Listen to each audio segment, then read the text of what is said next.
પણ સુંદર જવાબ છે મહાપુરુષોનો સાહેબ, એના ખાતામાં ભલે ન જતું પણ તમે જે કરો છો એના ખાતામાં તો જમા થાય ને. એટલે કંઈક કર્યું છે, સારું કર્યું છે. આવા મહાપુરુષોના દર્શનનો આપણને લાભ અપાયો છે. ખૂબ વાણીની અંદર સુંદર વાણીઓ રજૂ કરી સાહેબ. અને એમાં એક લીટીમાં મને બહુ ગમી સાહેબ કે ગઈ પણ પાછી તારી નહીં આવે અને મૂર્ખ તું મનથી વિચાર. આ પળ હાલ આવી છે ને, હાલ ચાલુ છે વર્તમાનની, એની વાત. ભવિષ્યમાં શું થશે એની ચિંતા છોડી દો. ભવિષ્યમાં ભૂતકાળમાં શું થઈ ગયું એની ચિંતા છોડી દો.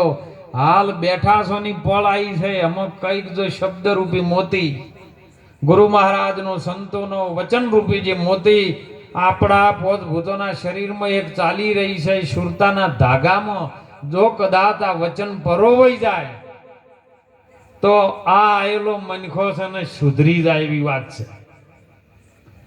પણ ગઈ પણ એમાં ધ્યાન રાખવું પડે હો. પછી ધ્યાન આપણું મન બીજે ફરતું હોય ને શરીર એકલું હોય બેહી રહ્યું હોય ને તો મેળ આવે એવો નથી. અને મેળ લાવવા માટે મોણોનો અવતાર આવ્યો. ઘણાને જુગો જુગ થઈ ગયા તો મેળ નહીં આવ્યા. 80 વર્ષે કોઈ મેળ નહીં આવ્યો. આ તો ભજન ગાવા પણ ભેદ ન સમજો તો ગાઈ ગાઈને તો ગાડા ભરો ને આખલા જોડી દો અજળ. વાણીનો ભેદ જો આપણે અત્યારે ન સમજો ને તો હવારે હજળ ના રાખવું હોય તો આ વાણી શું કહેવા માંગે છે એનો ભેદ સમજી લો. મહાપુરુષોએ જે ભેદ મૂક્યા છે એ વાણી આપણી સુધી મૂકી છે કે આ વાણીની અંદર જે પણ સંતો મહાપુરુષો જે વાણીમાં કહે છે એ પ્રમાણનું જો આપણે કરવાનું ચાલુ કરીએ તો જીવનમાં આપણા ગુણ ગવાય. જે ભજન કર્યું જેની પાછળ ગુરુનું નામ લાગ્યું છે કે જેઠીરામ એમના ગુરુના ચરણે બોલ્યા, મીરાબાઈ રોહિદાસના ચરણે બોલ્યા, ત્રિકમ સાહેબ ભાણ સાહેબના ચરણે બોલ્યા. જે બોલ્યા એ ગુરુના ચરણે રહીને બોલ્યા છે. તો કયું ભજન કર્યું સાહેબ કે જેના નોમના ડંકા અત્યારે વાગે અને એના નોમના આપણે આજ વાણીમાં રાત્રે ઉજાગરા કરીને જાગરણમાં પરિવર્તન લાવવા. એવો શબ્દ આપણા જીવનની અંદર વિચાર આવવો જો કે મૂર્ખ તું મનથી વિચાર. વિચાર કરવાની બાબત છે કે આપણને માણસનો અવતાર કેમ મળ્યો છે, કેમ પોતભૂતોનું શરીર આપણું છે અને પોતભૂતોનું શરીર કીડીથી મોડીને કુંજર સુધી પ્રાણીનું પણ છે. એ પણ સાહેબ જેને ભૂખ લાગે, જેને કામ પ્રગટ થાય, જેને મેચૂન થાય, જેને આહાર થાય, પણ એ 4 વસ્તુથી કોઈ તત્વ આપણને જુદું પાડતું હોય ને તો સદગુરુ મહારાજનો સત્સંગ છે અને ધર્મ છે સાહેબ. જો મોણના ધર્મમાં રહે ને તો સાહેબ મોણ કહેવાના લાયક બની જાય. નહીતર આપણે ઘણી વખત ટકોર કરીએ કે ભાઈ હવે તું મોણો થા મોણો. કોઈ દાડે ગાયો ભેંસોને બકરાને જેઠાને કૂતરા નહીં કીધું તમે લ્યા કૂતરા થો. હે પાડા ફરતા હોય તો કોઈ દાડે કીધું તું પાડો થાલ્યા. એ છે એને ખબર છે પણ મોણ હોવા છતાં એમ કેવું પડે કે તું મોણો થાય. જેમ એના લક્ષણ સારા નહીં હોતા. હે પોતભૂતોનું શરીર મળ્યા પછી તો મોણાની રીતિ આપણી ન જીવીએ ને તો આ મોણ અવતારનો દીક છે સાહેબ. એટલે મહાપુરુષે રાઠોડ સાહેબે કીધું સાહેબ જોજે માનવ રંગ જાય ના. હે તને પાછળથી પસ્તાવો થાય ના. જોજે માનવ રંગ જાય ના. માતા પિતાની તું સેવા કરી લેજે, ગુરુની તું સેવા કરી લેજે. જોજે તારી જનેતાનું દૂધ લજવાય ના. જોજે માનવ રંગ. જો સેવાથી તરી જાશો કરી લો સેવા. હમણાં આપણે આરતીમાં બોલશું હમણાં કરો સેવા મળે મેવા, નહીતર નથી કોઈ લેવા કે કોઈ પણ મહાપુરુષો સંતો તમે વડીલોની સેવા કરી લો, મા બાપની સેવા કરી લો, આપણાથી કોઈ મોટો ભાઈ હોય તો એની સેવા કરી લો. હે અમારે ઘણી વખત બેઠા હોય સત્સંગમાં, એટલે ઘણી વખત બેઠા હોય ને વડીલો સેવા કોઈ બેઠા હોય પછી કે બાપુ લે પોણી પાજો. એ પોણી પાજી બાપા, એટલે પણ તું પાકી તું સેવા કરી લે. હે સેવા કરવા માટે સાહેબ, અને જે તર્યા છે ને આ વિશ્વની અંદર એ ગુરુની સેવા કરીને તર્યા છે. ગુરુને તમે દેહ માનો ને, ગુરુને તમે નાતી જાતિ માનો ને, ગુરુને તમે વ્યવહારમાં માનો, વર્ણમાં માનો ને, તો ગુરુ વર્ણમાં, જ્ઞાતિમાં, જાતિમાં, પુરુષમાં, સ્ત્રીમાં આવે એવો નથી. એવો ગુરુની પદ ભૂમિકા અલગ છે સાહેબ. એ ગુરુ મહારાજને તમે ઓળખવા માટે આપણે બધાને મહેનત કરવાની છે.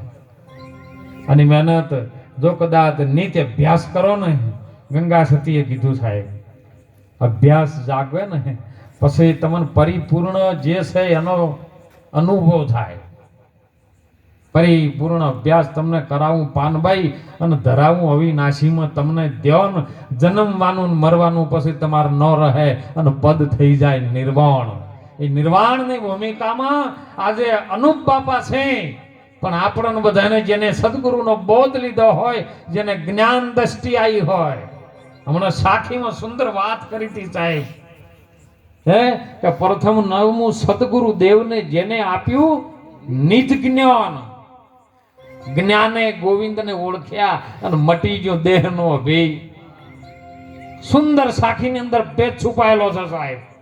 તો સત્સંગ કરો ને તો શબ્દે શબ્દે સત્સંગ થાય, પણ ધ્યાન આપણું હોય તો કે ફલાણા એ હારી વાણી બોલી, પેલા ડખા પાડ્યા, આ સંગીત હારું નતો વગાડતો, તો તારી જિંદગી ગૂંચવણમાં જાય છે. જપને ભાઈ, હે શબ્દે શબ્દે જ્ઞાન છે સાહેબ.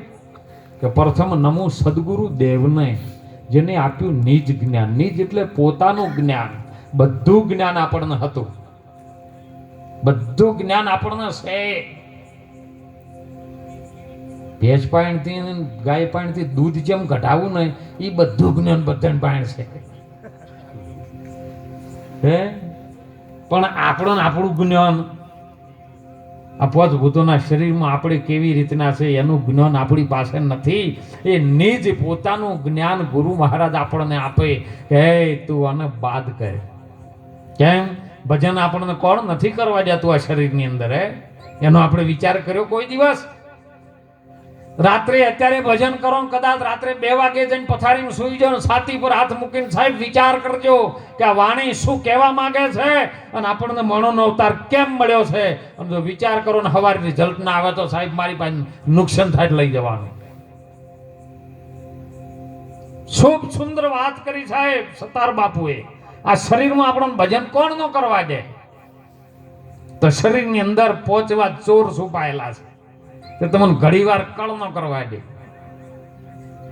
નહીતર તોરલ જેવી સતીએ પણ કીધું જેસલ કરી લે વિચાર, માથે છે જમનો માર, સપના જેવો છે આ બધો સંસાર, તોળી રાણી કરે પોકાર. આવો જેસલજી આપણે પ્રેમ થકી મળીએ, સદગુરુ પૂરા હોય ત્યાં જઈને ભળીએ. કેમ સપના જેવો સંસાર કીધો? કેમ જૂઠો કીધો? ઓમ જૂઠો નથી, પણ જ્ઞાનની બાજી આપણા હાથમાં નથી. જ્ઞાન કરીને જોવો ને તો સંસાર કેવી રીતનો છે એની ખબર પડે. અને એટલે સતાર બાપુએ કીધું કે આપણા કાયા શરીરની અંદર એવા એક 5 ચોર છુપાયેલા છે જે મનને ભજન નથી કરવા દેતા. કામ, ક્રોધ, લોભ, મોહ ને મદમાં તો 5 ચોર આવ્યા. અને જ્ઞાને જોવો નથી શાર. કામ, ક્રોધ, લોભ, મોહ ને મદમાં જ્ઞાને જોવો નથી શાર. એ દીધેલા વચનને તમે ભૂલી ગયા તો પછી ખાશો જમનો માર. એ ભાઈ તું ભજી લેને કીર્તાર. બસ આ 5 ચોર છે ને એ શરીરમાં તમને કળ ન કરવા દે, ભજન ન કરવા દે સાહેબ. તો કે મને કદાચ આ 5 ચોરને ગોતવા હોય તો કઈ રીતના ગોતવા? તો એને કીધું કે છઠ્ઠું છે જ્ઞાન છે. અને જ્ઞાન, હે અર્જુન, મહાભારતની અંદર કુરુક્ષેત્રના મેદાનમાં ભગવાન શ્રી હરિ નારાયણ કૃષ્ણજી અર્જુનને કહે, અર્જુન જ્ઞાન એક ચક્ષુ એવું છે ને, એ ચક્ષુથી તું મને મારા સ્વરૂપનું દર્શન કરી લે અને તારું સ્વરૂપ એ જ મારું સ્વરૂપ છે. એનાથી જોવે ને તો તને ખબર પડે. તો કે એ જોઈ લ્યું તો પછી શું? તો સતાર બાપુએ કીધું કે જૂઠી છે બધી માયા અને જૂઠી છે આ કાયા અને જૂઠો છે કુટુંબ પરિવાર. એ રાજા ભરતરી જોવો ગોપીચંદ જેને છોડી દિયો એ ઘર બાર બાજી તું ભજી લેને કીર્તા. તું જ્ઞાનની ભાષામાં આવીને જોવે, જ્ઞાન ચક્ષુથી જોવે ને તો આ શરીર એ જૂઠું છે. હમણાં વાણીમાં ન આવ્યું, સુંદર વાણીમાં વાત કરી સાહેબ આ ભગતે કે અમને અમારી આ કાયા તણો નથી વિશ્વાસ. અને દાદો મેકરણ પણ બોલ્યા છે, કાયાના કુડારે ભરોસા દેહુના જૂઠારે દિલાચા. આજ મારી મેના બોલે ગઢને કો કરે. હે ઈ વાતને આપણે જાણવાની છે કે આ સંતો કઈ ભૂમિકામાં રહીને બોલ્યા છે અને એમાં ધ્યાન હશે ને તો જ ભજન પાકશે સાહેબ. નહીંતર રાતદાડો કમાણી કરશે ને હે તો કોઈના 50,000 પાકશી, 2 લાખ પાકશી, હું તો કહું કરોડ પાકશી ને પછી ભોગવવાનો સમય આવશે એ દાડી એ પાચી ગયો હોય. આખી જિંદગી મજૂરી મજૂરી પૈસા પાછળ દોડ દોડ દોડ કરે અને બરોબર શરીર બગડે ને એટલે કમાયેલું બધું એમ જ જાય. તો તું આનંદ કરીને ના પળ જાય છે લ્યા. હે આ પળ જતી રહે છે સાહેબ, તારા માટે જ આ ભગવાને તને અવતાર આપ્યો છે. સંતોની કૃપા થઈ, માતા પિતાનું કર્મ બંધાણું એના સુપી 9 માસ માએ વેદના વેઠી તને જન્મ આપ્યો છે સાહેબ. એ માતા પિતાની તું સેવા કરી લે અને જો સેવા કરી લ્યો ને તો ભગવાન કઈ તમારાથી જુદો નથી, પ્રગટ થાય સાહેબ. હે માતા પિતાની સેવા કરો ને મા બાપ કદાચ આશીર્વાદ આપી દે, આવા સંતો બેગ ભગવાનનો કદાચ તાપલી વાગી જાય જો તમારું કલ્યાણ થાય તો સાહેબ પરમાત્મા તમારી અંદરથી પ્રગટ થાય. હો બીજો ચોય ગદાન ચક્ર વાળો નહીં આવે. ગદાન ચક્ર વાળો અસલમાં હાલ આઈને ઉભો રહે ને તો એમ લાગે કે આ તો બહુ રૂપિયો છે નાટક વાળો. એ નહીં મોન એવા નથી. આ તો કાળા માથાનું મોનવું કોઈ જેવું તેવું નથી. આ તો એક ઓફિસ હતી ને એટલે એ એક જણો હાથી લઈને જતો હતો અને એમાં ઉપર એક માણસ બેઠેલો હાથી ઉપર આટલો દંડો લઈ ફૂંહા ચોડે એટલે પેલો હાથી રાડી પાડવાનું ચાલુ કર્યું અને એમાં 2 માણસો આવતા હતા. જોઈ ગયા કહો મારું બેટું આવડું મોટો હાથી અને આવડું 2.5 ફૂટનું માણસ ઉપર બેઠું અને આટલા ધોકાથી આવડા મોટા શરીરને ભોગા પડાવે આવ્યો. એટલે પેલા 2 જણાને મચ્છરનું રૂપ ધારણ કરીને હાથીના કોન પાસે ગયા. મરી જા મૂર્ખા મરી જા. એટલે પેલો હાથી વાપરી ગયેલા કોણ છો તમે? કે પણ આ 1.5 ફૂટનું મણ ને આવડા મોટા શરીરને તો નતા સૂંઢથી પડતું કરીને ભોય તડબૂચ ફોડી ના જ પગ મૂકીને કે લે તમે સો કોણ? કે અમે જમના દૂતું છીએ. તો કે પણ તમે મને કેમ કહેવા આવ્યા છો? કે મને આ જોયું ના જોયું કે આવડું મોટું શરીર ને આવડું મોણ નચાવે એના કરતી મરી જવું સારું, ન કહો ને મારી નાખવું સારું. કે તમે ઓમ કાળા માથાના મોણ તમે કરો શું? કે અમે અહીંયાથી કોઈનો દેહ છૂટી જાય ને તો એનો જીવ લઈને ભગવાનના દરબાર સુધી પહોંચાડીએ. જેવું જેને કર્મ કર્યું હોય એ વાટે એને લઈ જઈએ. એટલે કે તમે જીવતા માણસ કોઈ દાડો લઈ ગયા? ખાલી જીવ જ લઈ ગયા? કે ના, જીવતા કોઈ દાડો ના થઈ ગયા. કે તાણ હું બોઘા જેમ પાડું છું ને એક વખત જીવતા તમે લઈ દો પછી ખબર પડે તમને. એટલે પેલા બેન વિચાર ચડે કે મારું બધું વાંચતો હોય ને એવો ભળવા જેવી છે. હા નીકળ્યા કે હવે મારું બધું જીવતાન તો લઈ કેવી રીતનો જાવો? સંસ્કૃતિ ધર્મ વિરુદ્ધ છે. પણ આ બેન પેલું ચેલેન્જ આવ્યું એટલે કંઈક તો કરવું જ પડે. એટલે એક કોરેટ હતી, કોરેટના મોઢે એક સાહેબ બેઠેલા, કાળા બૂટ પહેરેલા, કાળા મોજા, કાળા ચશ્મા, કાળો કોટ ને માથે માથું કાળું બધું. એટલે હોય ને એમ સમજ્યું કે આપણો પાડો આપણી નહીં લાયા તો લઈ તો લ્યા. એટલે કદાચ આપણા ધર્મરાજાના દરબારમાં આપણે પૂછે ને તો એમ સમજે પાડો છે આપણો. તે આ તો ટેબલ ઉપર બેઠો હતો ને ઉપાડ્યો અને થથરાટ ચાલુ છે. એટલે પેલાને એમ થયું કે ભૂકંપ નહીં, આખું ટેબલ હલ્યું છે. આજુબાજુ નજર કરી, મારું બધું ભૂકંપ નહીં, આખું ટેબલ અધેર થવા માંડ્યું. એટલે પેલો બેઠો બેઠો વિચાર કરે પણ મજબૂત હતો સાહેબ કે ગમે એટલું ટેબલ ઉપાડ્યું લઈ ગયો જાય. અને જો લઈ જાય આપણે તો લડવું જ છે કે આપણી એડવોકેટ વકીલ છે.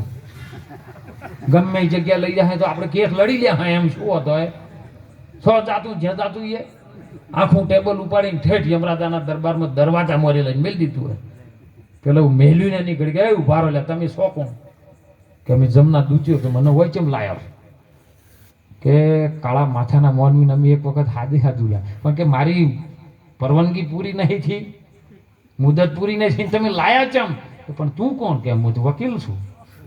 તમે આ કેસ મારો સોલ્વ કરો ને. કે હું તો તમારા રાજાની વાત કરું. પેલા કે ના પૈસા ધર્મ વિરુદ્ધ કર્યું છે અમારા ગુરુ મહારાજને, તમે આ ના કહો, નક્કી અમને સજા આવશે. તો કે ગમે કરો, એક ચીઠી તમારા ગુરુ મહારાજ સુધી પહોંચાડો, ધર્મ રાજા સુધી.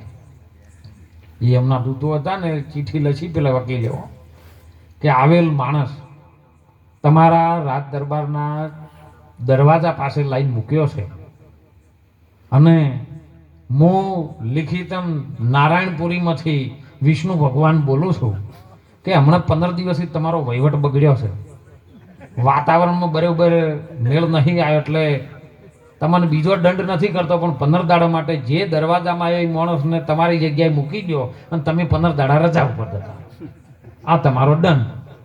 એટલે આ ચીઠી લઈને પેલા બે દૂતો હતા ને એના યમરાજાને આલીને, એટલે યમરાજા ફટાક લઈને ઊભા થઈ ગયા. એ પેલા સાચરવા માંડ્યા કે હે શું આવું ચીઠી શું હતું?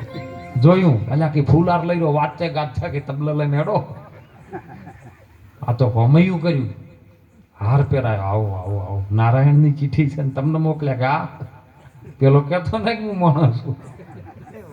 વાંચતે ગાતે લઈને જો એમની જગ્યા હતી ને એમને બેહાર્યા ગાડી પે, લ્યો ઓને બેહતે પહેલા તરત હુકમ કર્યો કે હવે જેટલે ને આપવું એટલે સ્વર્ગમાં આવી જાઓ. જેને ટીવીઓ જોવી હોય ને, જેને મોબાઈલ જોવા હોય ને, જેને કોટરીયા મારવાનું ઊંધી ઠેલીઓ મારવી હોય ને, તો બધા સ્વર્ગમાં. કોઈને આપણે અન્યાય કરવો નથી. હવે બધા આવવા માંડ્યા હાદા ને હાદા ને, એટલે બધું વૈકુંઠ ઉભરાણું, જગ્યા ના રહી. હવે આ બધા કે અમારે જાવું છે, હવે આપણે જ જગ્યા નહીં રહી. હોય એને કીધું કે ભગવાન આપણી પાસે જઈએ. હોય એની ચીઠી આવી કેમ લે? આવો વળી હોતો હશે ન્યાય કરવા વાળો રાજા, આપણે બધા જઈએ. પેલો કે વાર તમે કહો દો કે અમે નારાયણ પાસે, જેને ચીઠી લખી એને કે મારે આપવું છે. ના લઈ જાય તો હુકમો ન હતો.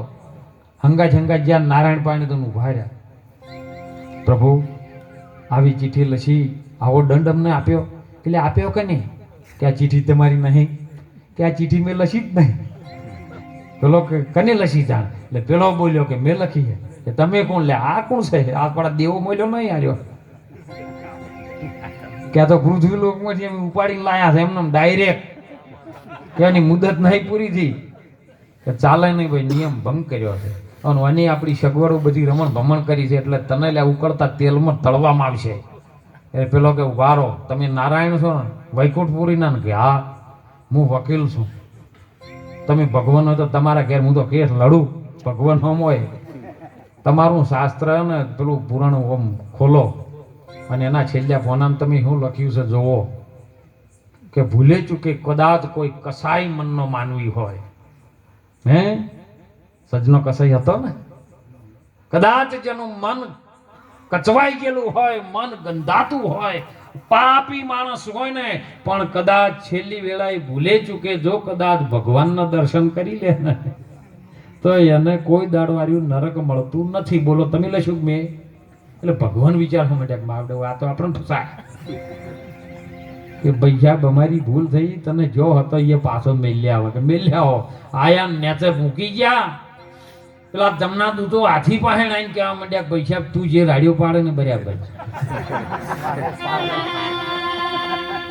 સમજજો સાહેબ. મનરૂપી અહંકાર રૂપી જે મોય હાથી છે ને, હે રાડ પાડી દો. આ મારું, આ મારું, આ મારું, આટલું કરું, આ મોટો મો અહંકાર રૂપી જે મોય હાથી છે ને, એ બરાડા પાડી દો છે. હે અને એની અંદરથી કોઈ બચવું હોય ને તો સદગુરુ મહારાજનો પલ્લો પકડી લેજો સાહેબ. કાયા શરીર છે ને એ તો જતું રહે, અને આવી રીતે જતું રહેશે તો નક્કી ખબર. તો સતાર બાપુએ કીધું કે હા જ્ઞાનની વાત તને સમજમાં પડશે? તો કે હા. તો કે તપાસ તું કહે છે ને કે આ ધરતી પર આયા એટલે